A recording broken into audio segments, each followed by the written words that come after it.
HSC 2025 ব্যাচের শিক্ষার্থীরা, তোমাদের জন্য অত্যন্ত দুঃসংবাদ রয়েছে। বিষয়টা আসলে বলতে ওভাবে চাচ্ছি না, কিন্তু জানানো উচিত তোমাদের।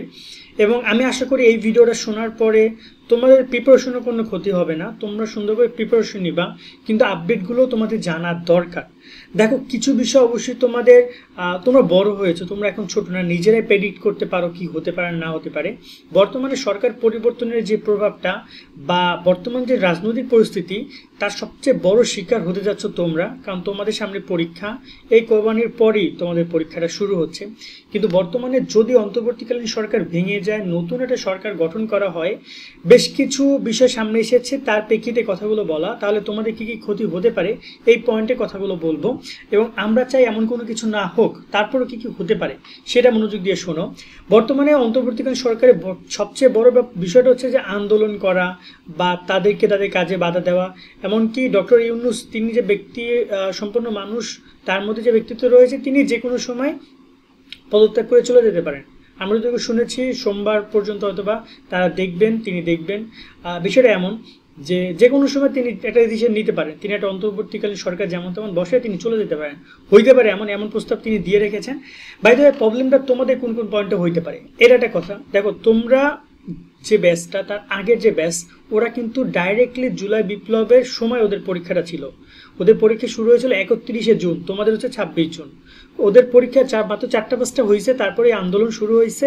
আন্দোলনের পরে সরকার পতন হইলো, নতুন সরকার আসলো, দেন আরবার ওদের পরীক্ষা নিয়ে আন্দোলন। ওরা আন্দোলন করতে করতে এক প্রকার বলা যায় যে পাগল হয়ে গেছিল। লাস্টে ওদেরকে জেলে পর্যন্ত দিয়েছে, প্রায় 50-60টা পোলাপানের বিরুদ্ধে মামলা হয়েছিল।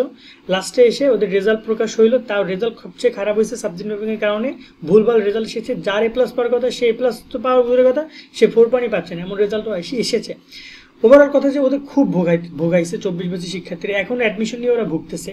বাই দ্য ওয়ে, তোমাদের প্রবলেমটা হবে কি যে এই সরকার পরিবর্তন বলে, দেখো, শিক্ষা মন্ত্রণালয়ের যে অভিভাবক যারা রয়েছে, তোমার হচ্ছে যে শিক্ষা উপদেষ্টা আবরার স্যার, শিক্ষা সচিব যারা রয়েছেন এবং প্রধান উপদেষ্টা, এরা যদি চলে যায় বা এই নতুন যদি আসে, তোমরা জানো যে ট্রানজিশন পিরিয়ড কিন্তু অনেকদিন সময় লাগে, একজনের জায়গায় একজন দায়িত্ব নিতে সময় লাগে। সেক্ষেত্রে কিছুটা পরীক্ষা পিছিয়ে যেতে পারে, পরীক্ষা ব্যবস্থার মধ্যে অনেক পরিবর্তন আসতে পারে। যেমন পরীক্ষা ব্যবস্থা, ধরে নাও যে পরীক্ষা কেন্দ্রের পরিবেশ, যদি একটা সরকার, পোক্ত মানে বুঝো আমাদের বরিশাল ভাষায় শক্তপোক্ত একটা সরকার যদি না থাকে, সেখানে কিন্তু পরীক্ষা ব্যবস্থা নিয়েও বেশ কিছু কনফিউশন তৈরি হয় এবং দেখা যায় অনিয়মে ভরপুর হয়ে যায়। সো সবাই তো আবার সবার দেখা যায় যে পরিচয় ব্যবহার করে বা বল খাটিয়ে পরীক্ষা কেন্দ্রের দায়িত্ব নেয়, বা অনেক ধরনের অনিয়মের কথা আমরা আগের বছরগুলোতে দেখেছি। তোমাদের ক্ষেত্রে এমন কোনো কিছু হইতে পারে। এখন তোমরা যদি চাও, নর্মালি অনেকে আন্দোলন নিয়ে তো দেখতেছো, আমি জানি তোমাদের মধ্যে কোনো আন্দোলনের প্ল্যানিং নেই, করা যদি থাকে ওইগুলো বোকামি হবে। সো পরীক্ষা সুন্দর মতো হোক, এইটাই তোমাদের জন্য দোয়া করো তোমরা, যে সরকার জন্য না পরিবর্তন, যদি পরিবর্তন হয় আমি মনে করি যে তোমাদের পরীক্ষাটা আরও কিছুটা পিছিয়ে যেতে পারে, সম্ভাবনা তৈরি হয়ে যাবে। এবং অনেকে পরীক্ষা পিছিয়ে যাওয়ার ব্যাপারে খুশি হয়ে বলবা যে খুবই ভালো, সরকার পরিবর্তন হোক, পরীক্ষা পিছিয়ে যাক, খুব ভালো হবে। তোমরা ভুল ভাবতেছো। তোমরা এমন হইতে পারে যে তোমরা বড় একটা বৈষম্য শিকার হবে, বড় একটা ঝামেলা শিকার হইতে পারো তোমরা। সো এই রকমের কেউ আবার চাহিদা এক্সপেকটেশন রাখো না, আমি আশা করি। তার সাথে তোমাদের যদি বলি যে এই যে তোমাদের আন্দোলন বা এই যে বর্তমানে সমসাময়িক বিষয়গুলো যে কোনো সময় ওলটপালট হয়ে যেতে পারে। এবং আমার মনে হয় যে যেহেতু তোমরা রিসেন্ট টাইমের ব্যাচ, খুব সামনে পরীক্ষাটা দিবা, তোমরা একটু হলেও দোয়া করো যেন সুন্দর মতো পরীক্ষাটা হয়। এবং তোমার প্রস্তুতির জন্য এই ভিডিও বা তোমার এইসব দেখে তোমার প্রস্তুতির মধ্যে কোনো প্রভাব না পড়ে, তুমি তোমার প্রস্তুতি পারফেক্ট হইতে নাও, এটা আমি তোমাদেরকে বলবো। কেমন?